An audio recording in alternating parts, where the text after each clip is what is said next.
السلام عليكم ورحمة الله وبركاته. أهلا بكم حبايبي من جديد.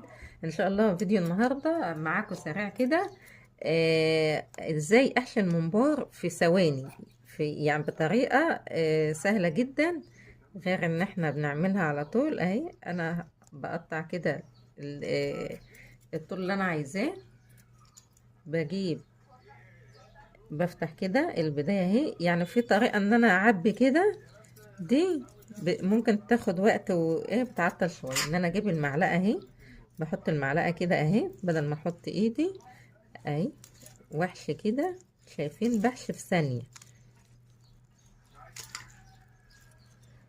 الطريقه دي سهله وجميله، حبيت اشارككم بيها. يعني ان ايه، اللي حابب الممبار وعايز يحشي بوقت اسرع اهي. عايزين تعملوا الممبار بطوله عادي، بتلموا على المعلقه